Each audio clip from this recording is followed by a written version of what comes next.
La fin de la deuxième partie et la troisième partie développent un long épisode qu'on pourrait intituler « La lettre égarée ». Alors, faisons un rapide résumé pour bien comprendre cette espèce de course-poursuite qui a lieu au cœur du récit. La dauphine a récupéré une lettre, tombée pendant le tournoi, et elle l'attribue au duc de Nemours. Donc, elle la confie à Madame de Clèves, qui pendant toute une nuit est sujette à une crise épouvantable de jalousie. Mais la lettre n'appartient pas au duc, elle est au vidame de Chartres, lequel entretient parallèlement à sa relation avec la reine une histoire avec Madame de Thémines, l'auteur de la fameuse lettre.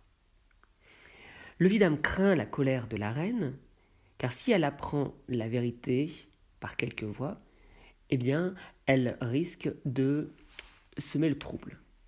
Il supplie donc Nemours de faire croire que la lettre lui appartient pour être blanchie. Cependant, Nemours refuse, étant donné que lui-même est en couple, mais accepte cependant de l'aider.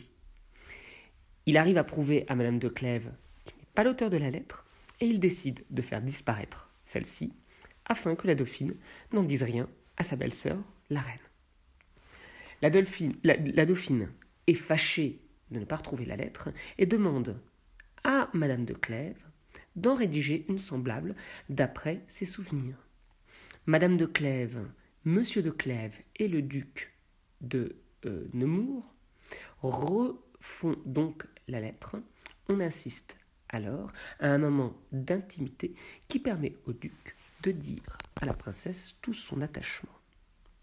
Alors, lisons le passage final de cet épisode.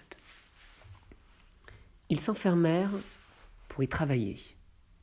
On donna ordre à la porte de ne laisser entrer personne, et on renvoya tous les gens de M. de Nemours. Cet air de mystère et de confidence n'était pas d'un médiocre charme pour ce prince, et même pour Madame de Clèves, la présence de son mari et les intérêts du vidame de Chartres la rassuraient, en quelque sorte, sur ses scrupules. Elle ne sentait que le plaisir de voir M. de Nemours. Elle en avait une joie pure et sans mélange qu'elle n'avait jamais sentie. Cette joie lui donnait une liberté et un enjouement dans l'esprit que M. de Nemours ne lui avait jamais vu et qui redoublait son amour. Comme il n'avait point eu encore de si agréables moments, sa vivacité en était augmentée. Et quand Madame de Clèves voulut commencer à se souvenir de la lettre et à l'écrire, ce prince, au lieu de lui aider sérieusement, ne faisait que l'interrompre et lui dire des choses plaisantes. Madame de Clèves entra dans le même esprit de gaieté, de sorte qu'il y avait déjà longtemps qu'ils étaient enfermés, et on était déjà venu 2 fois de la part de la reine dauphine pour dire à Madame de Clèves de se dépêcher, qu'il n'avait pas encore fait la moitié de la lettre. Monsieur de Nemours était bien aise de faire durer un temps qui lui était si agréable, et oublier les intérêts de son ami. Madame de Clèves ne s'ennuyait pas et oubliait aussi les intérêts de son oncle. Enfin, à peine à 4 heures, la lettre était-elle achevée, et elle était si mal, et l'écriture dont on la fit copier ressemblait si peu à celle qu'on avait eu dessein d'imiter, qu'il eût fallu que la reine n'eût guère pris de soin d'éclaircir la vérité pour ne la pas connaître. Aussi n'y fut-elle pas trompée, quelque soin que l'on prit de lui persuader que cette lettre s'adressait à M. de Nemours. Alors, tout d'abord, dans ce passage, ce qui est intéressant, c'est le caractère secret de cette mission. C'est ce caractère qui participe à l'excitation de la scène. Les 2 personnages ont le goût du mystère et, sous les yeux du prince de Clèves, se sentent autorisés à s'adonner à un moment de plaisir.